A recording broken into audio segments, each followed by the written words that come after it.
Good morning. Good to be with all of you. For those of you who may not know, people who are with us today, from my very far right, Mr. Gareth Rhodes, then Chancellor Jim Malatras, Commissioner Howard Zucker, Commissioner of Health, Dr. Zucker. To my left, Melissa DeRosa, Secretary to the Governor. To her left, Robert Mejica, Budget Director. Today is day 284 of the COVID crisis experience journey.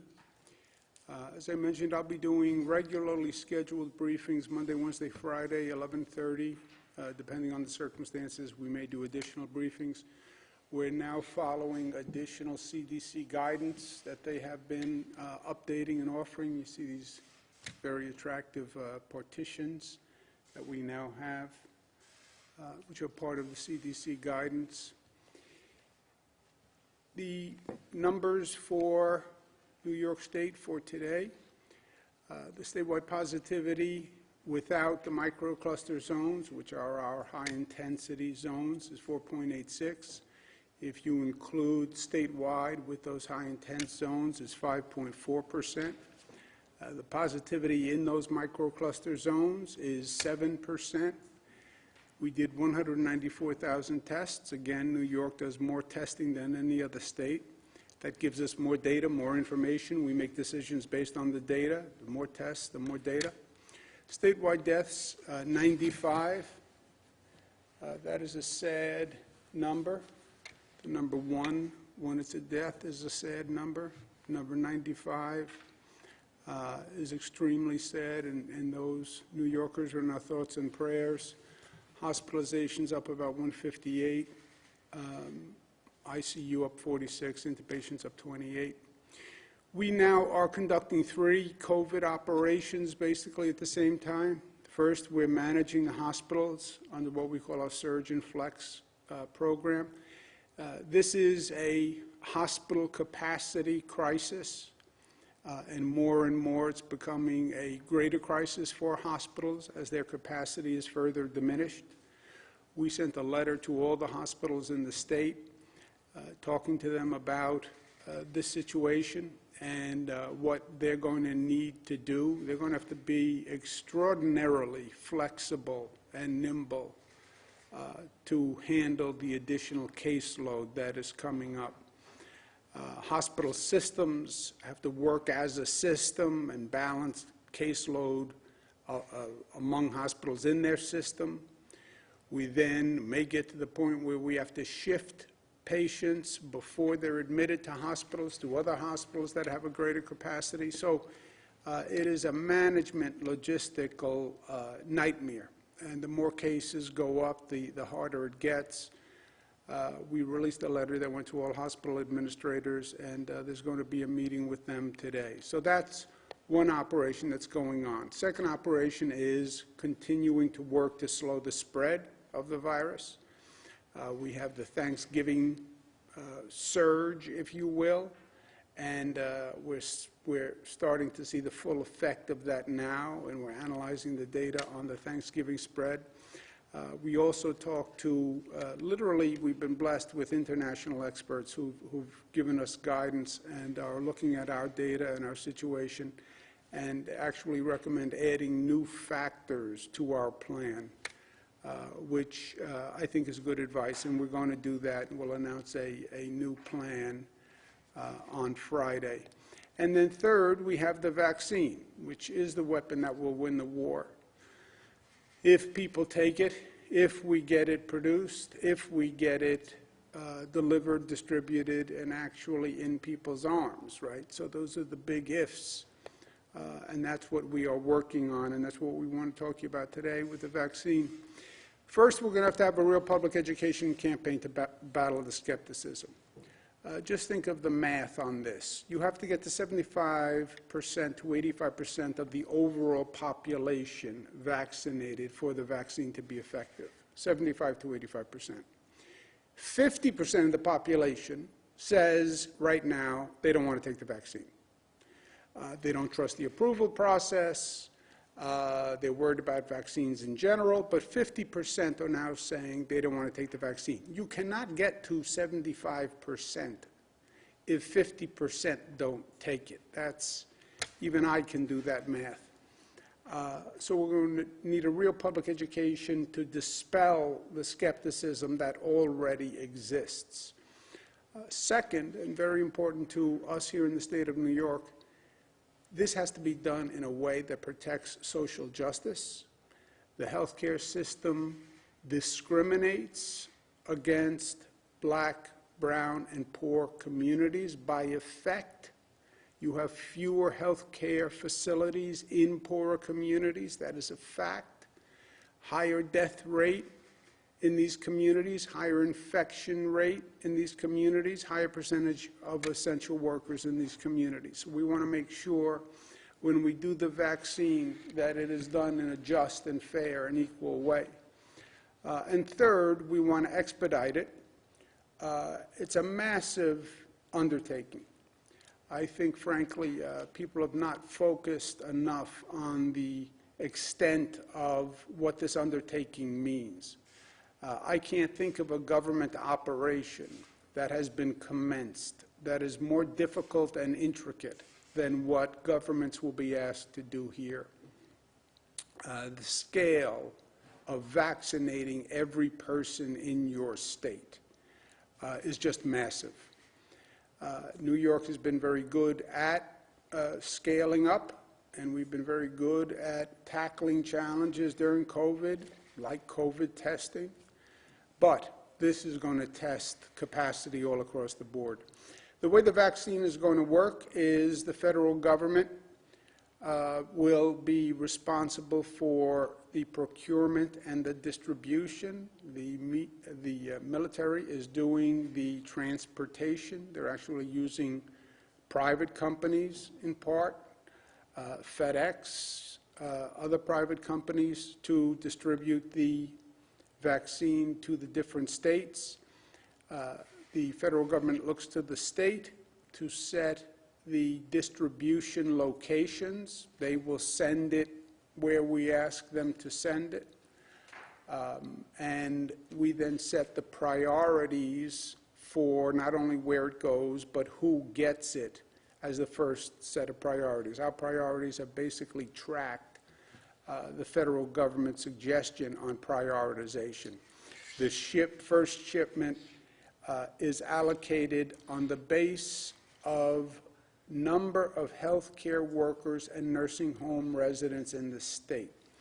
The first allocation is for nursing home residents, nursing home staff, and high-risk healthcare workers. So that's how we're allocating what Buffalo gets versus Monroe versus Essex versus New York City.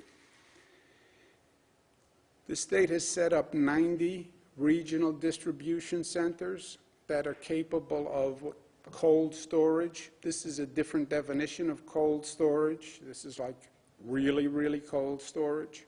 Not every facility can do it. Not every hospital can do it. But we've identified 90 regional centers that can keep the vaccine at the required temperature, and they'll act as distribution centers for that region.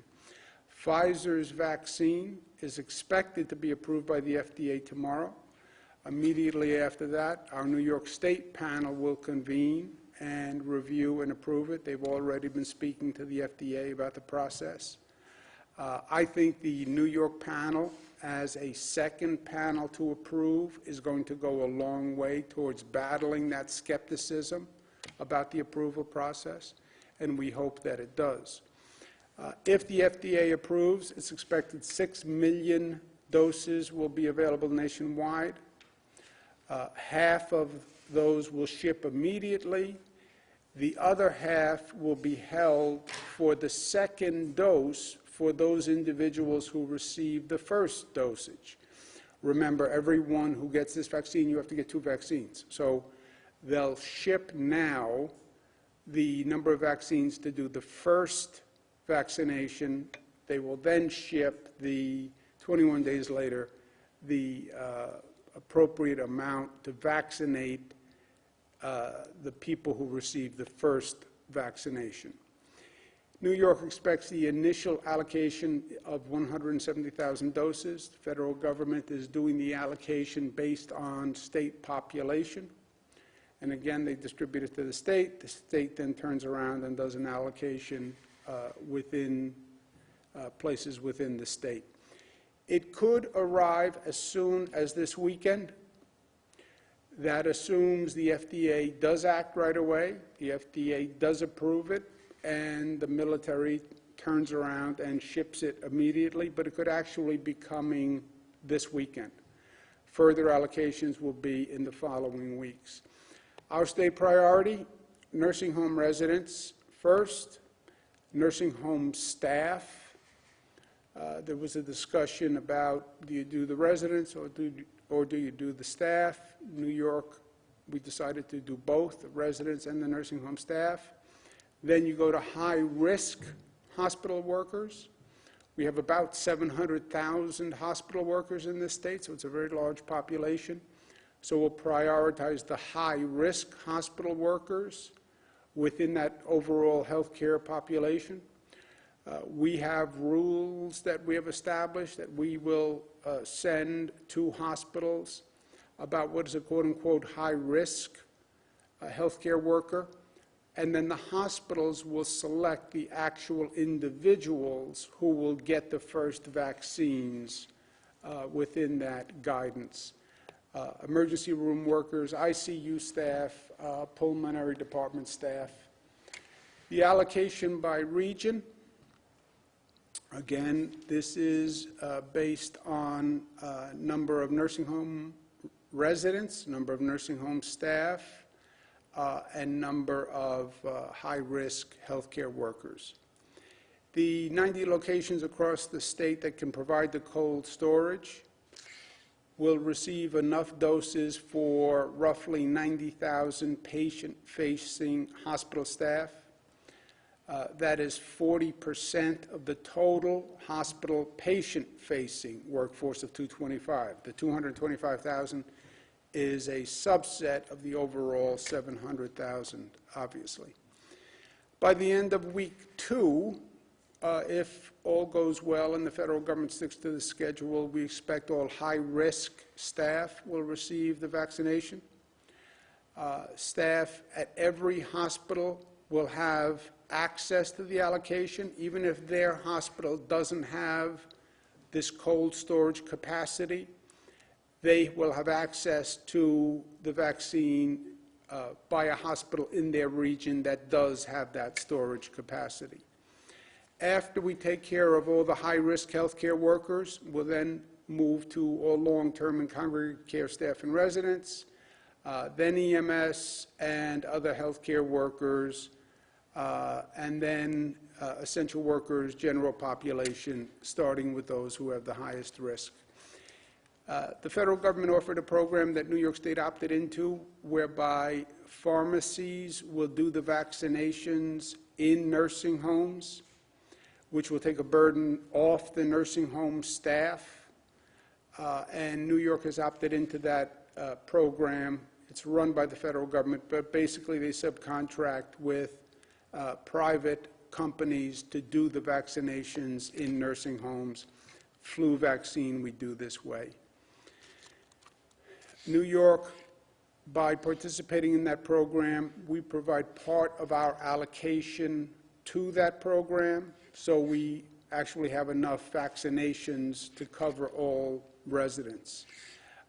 Part of the future allocations will ensure enough doses to make sure we complete that program. Completion is all nursing home residents and staff. We expect deliveries to begin next week. The federal administration says they're going to start by 12/21.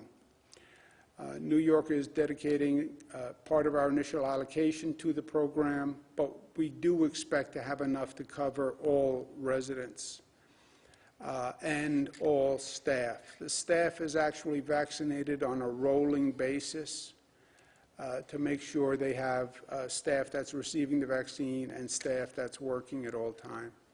We're also pleased that the New York National Guard has been selected by the Department of Defense as a pilot program where they will vaccinate people from the National Guard who have been working on our COVID-19 task force. And New York is pleased to participate in that. And the National Guard, who have been doing a phenomenal job for the past 9 months as we've worked through this barrage, they'll be eligible for the vaccine also. The fairness of the vaccine is paramount, and I mentioned it before, but we have to make sure this nation understands that we can't make the same mistake twice. Death rate among blacks twice what the death rate among whites is from COVID. Death rate among Latinos 1.5 times the death rate among whites. COVID testing, fewer tests taken in the black and Latino and poor communities. It was just a manifestation of the disparity in health care, and it has to be corrected during the vaccination program. We have to get into public housing. We have to partner with black churches and Latino churches, community groups. This has to be a fair distribution, and New York will lead the way. We've made these concerns known to HHS. I've sent letters. I've done speeches. I'm working with civil rights groups across the state. Made these points to Congress on several occasions. We're working with the NAACP, Mr. Johnson. We're working with the Urban League, Mayor Mark Morial. But this is a point that we have to bring home, and we have to be successful. We do have good news that we waged a similar effort on the rules for vaccinations for undocumented people. The way the federal government constructed the program, basically, they wanted the states to collect Social Security numbers, citizenship, passport numbers, or driver's license numbers for anybody vaccinated. These are all bells for people who are undocumented, alarm bells. And it sounded like you were trying to use the vaccination to identify undocumented people. We have gone through this with the federal government at length with the Trusted Traveler program previously. If undocumented people don't get vaccinated, it compromises their health and it compromises the whole program. Again, the program only works if you hit a critical mass of the population. If you say, well, the undocumenteds we're going to exclude practically because they won't come in and participate, you have 50% of the population that's skeptical. We're not going to reach out to the black, Latino, and poor communities. It's never going to be a success. So we raised this point. Again, we did letters, I did speeches, spoken out publicly, and HHS has agreed, CDC specifically, has agreed that the state will not send individual data identifying a person in a way that could be used to document citizenship or deportation, etc.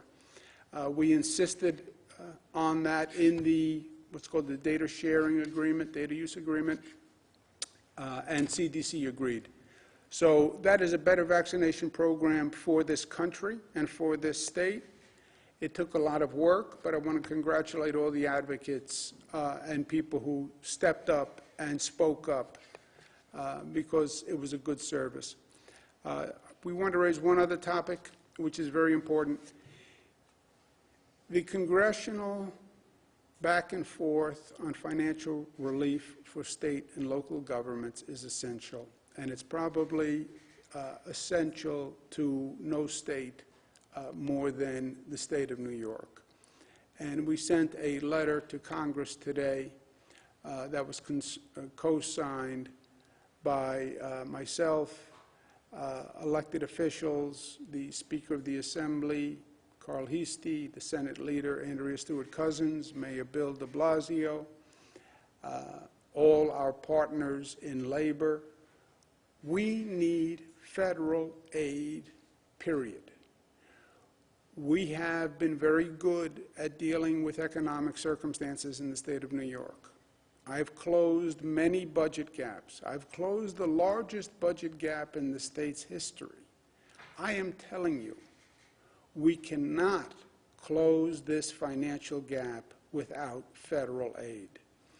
And that's what the letter to Congress says.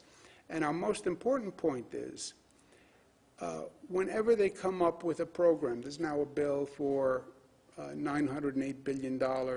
I believe President Biden will come in and will propose a large package. The funding should be distributed by need, not by politics.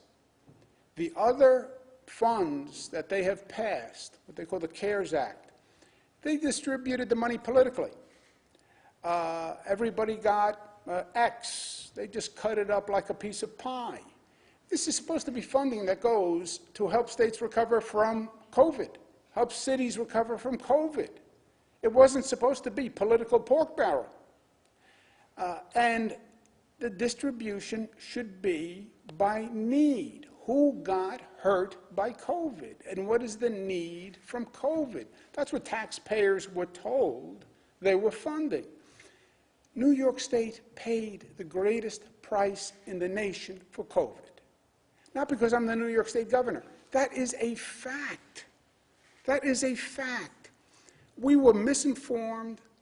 We were misled.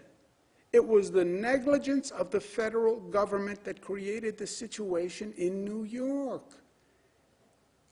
We were all there in the spring when the federal government was saying, the virus is coming from China, it's coming from China. Few cases in California because people flew from China to California.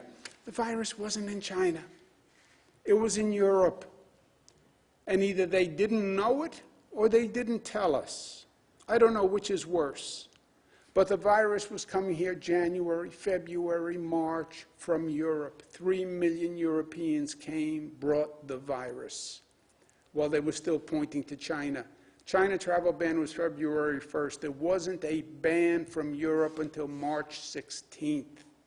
March 16th, the horse was out of the barn. We had thousands of cases in New York, planes landing in JFK and Newark, LaGuardia airports. If we do not get federal funding, the consequences are going to be devastating to this state and the families and governments within the state. You could see the layoff of several thousand government workers. Unless the federal government is truly responsible and accountable and really gives New York the funding it deserves, you'll see tax increases. You probably will see tax increases in any event, pardon my skepticism about Washington. But you could see dramatic tax increases that would hurt families and hurt the economy. If the MTA doesn't get funding, they could lay off 7,000 MTA workers. They would have to raise bus and train fares and tolls. That's the last thing we need now. You'd have to borrow money for New York City, for New York State, just to make the ends meet. And you put all of these things together, government borrowing, tax increases, layoffs. This is the last thing you want to do now. Not just on a state level or a city level or a local level, the last thing you want to do nationally. You want this economy picking up, not slowing down. Every economist from every ideology says if they starve states and local governments and make states and local governments lay off workers, you will hurt the economy and you could cause a recession. Why you would want to lay off essential workers now when you're just starting this ambitious vaccination program, I have no idea. I mean, a more obnoxious coincidence of facts you could not have. Greatest governmental undertaking on the vaccination program, Oh, now we're going to starve state and local government, so they have to lay off the people who would do the vaccination. I mean, it's a level of idiocy that is unparalleled. And forget government. You hurt people. You hurt people. You hurt families who don't have a paycheck.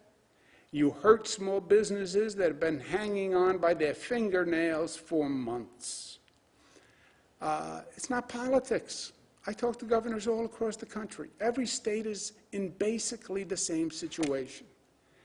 They have to act responsibly and they have to act quickly. And that's in the best interest of everyone. I'm pleased today to be joined by New York City Mayor Bill de Blasio, who is going to discuss this topic with us today. We're also joined by Mario Salento, who's the president of the AFL-CIO. Obviously, this has dramatic effect on the people who work for the state, the people who work for businesses that rely on the state. New York City, which really dealt the brunt of the burden in the spring.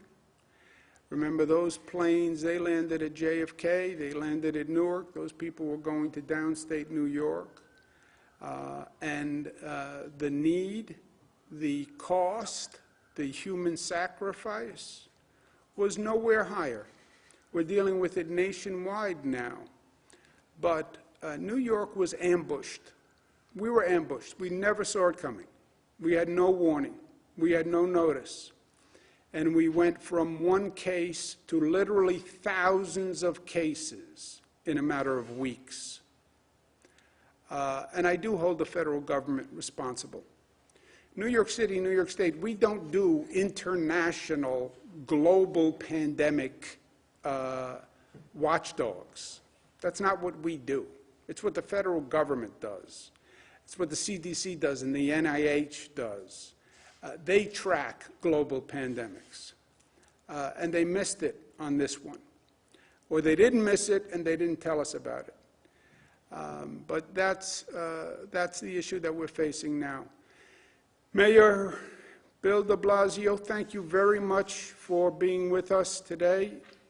We're all meeting these new CDC protocols. I don't know if I need a piece of plexiglass between me and a Zoom screen yet. That's probably next week's protocol. But good to be with you, and thank you very much for taking the time to be with us today. Thank you, Governor. Plexiglass does not solve every problem. I just want to say it's like duct tape. It solves a lot of things, but not everything. But Governor, look, I want to join with you emphatically in reminding our colleagues in Washington what really happened here. You are exactly right that we were right. Federal government was not there for us. You know, we found out months and months later that the disease was already spread in New York City in February when we had no testing resources from the federal government. They wouldn't even let us do our own local testing. When we said we were ready, they said, no, no, no, no. Think about the lives that were lost because the federal government was missing in action. And Governor, we all experienced it. We were at those hospitals. I went to Elmhurst Hospital. I went to Bellevue Hospital. I talked to the families who lost their loved ones. I went to public housing. I heard the pain of New Yorkers who felt this silent killer already. And they wondered how on earth this could have happened in America. But the truth is, our federal government did not warn us, did not prepare us, did not support us. Even when we raised a warning, you did it, I did it, we begged for that testing. Couldn't get it.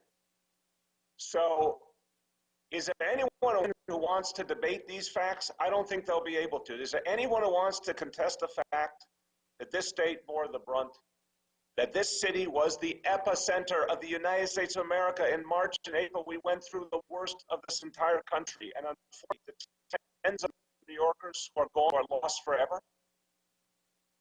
They can't be here with us to testify, but we testify in their memories how much pain we went through. So it's as simple as the way you laid it out. I'm going to amplify it. State and local aid is absolutely necessary, or else we are ignoring the pain and the death and the suffering that went on in this city and this state. It is literally an insult to the families who lost their lives if our Congress does not give us the support we deserve. You have to have support for the state government. State of New York's going through hell. We need a strong state of New York. I can say on behalf of all cities, towns, counties in New York State, we all need directly as well. We will not be able to stay on our feet. We will not be able to provide the services people need. Governor, people need the services more than ever. The vaccination, as you said, but all the other healthcare services, keeping our schools going for our kids, providing safety for our people. Folks need that more than ever. And if we can't provide those services, how on earth are we going to have a recovery? And this is the part that bothers me the most, the people who say they want a strong economy, they want to see America come back. How do you have a recovery if cities and states are collapsing all around you? If you can't provide basic services, if you cut basic services, you cut off the recovery. That is the bottom line here. So I know what we went through. I felt it, I lived it with my fellow New Yorkers. I know we deserve help to recover from a crisis we did not create, and our federal government did not. I know states and cities and towns and counties will do our all if we're just given the opportunity to get back on our feet. I also know this city and this state amongst the strongest engines of the American economy. Let's not leave this out of this discussion. If you want the United States of America to come back, you need New York City to come back. You need New York State to come back. In good times, and those good times for as recently as February, we were leading the nation in a strong economy. Now we've been hit back on our heels. Do you really think the United States of America is going to come back without New York City and New York State returning to our full strength? It's not going to happen. So, Governor, join in cause. I say to our Washington, and we honor our senators, our Congress members, but we need you guys now. We need you more than ever. We need you to tell our story and ensure we get just our fair share. That's all we're asking for, so we can come back strong for the people of the city and the state. Thank you, Governor. Well said, Mayor.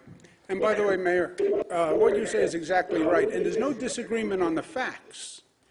We know that the virus was now here in February, right? We found out too late, but scientists will attest to that fact.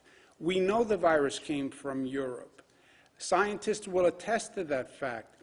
You had Dr. Redfield of the CDC and Dr. Fauci testify before Congress April, May, that we missed it. We missed that the virus left China, went to Europe, and then came to New York.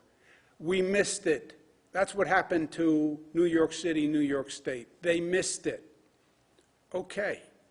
It's a quite different conversation about their competence and how much they communicated. But they missed it, and they said they missed it. They created it. And your point about you want to bring back the national economy, you don't bring back the national economy without the New York economy. You're exactly right. Thank you very much, Mayor. It's a pleasure to be with you, even though we're on Zoom, but at least we don't have plexiglass. No plexiglass. Oh, plexiglass. I'll see you soon, Bill. Right. Mario Salento, our partner, president of the AFL-CIO. Good to be with you, Mario. Thank you for the help on this. Good to be here. Thank you, Governor. Thank you. Thank you for having me. I appreciate it. And let me just say this. First, I want to thank you for your leadership in the effort to secure funding from Washington. You continue to set a standard for leadership that we can all be proud of.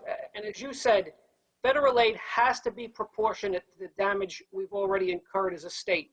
Working men and women in New York have suffered more than any other state in the country, and in every possible way. The damage done economically to New York and to New Yorkers is incalculable. But in addition to the economic hit we've taken, physical, mental, as well as the emotional stress is something so many working people continue to deal with. Workers not knowing, Governor, they'll have a job next week or next month, not being able to buy presents for their children, holidays, family not sure where the next meal is coming from or if they're going to pay their rent. And as a parent myself, I mean, it kills me to think even so many New Yorkers are going to have to disappoint their children this year. And I know, Governor, you as well, a father of daughters like me, I know you feel the same way. And that's why we desperately need the federal aid. This isn't a New York issue. This isn't a union issue. This is a matter of humanity, of taking care of time of extreme need. Because with federal funding, we're going to inflict even more harm on those who've already so much. The workforce who risk their lives and the well-being of their serve the rest of us, who've seen their co-workers sicken and in some cases die. And as you said, Governor, DA doesn't receive $4.5 billion at least this year. We're looking at thousands of working men and women. That's thousands of individuals with family, real names, real faces, and real lives who are going to lose their jobs. And if New York doesn't receive a minimum, as we said, of $15 billion in federal aid, we're going to see additional tens of thousands of workers out of work, essential and non-essential. And I believe everyone's essential. So the cycle keeps the churn. The more people out of work, the more funding we're going to need to help those on unemployment, in addition to funding we're going to need for those who need public assistance, who don't qualify for unemployment.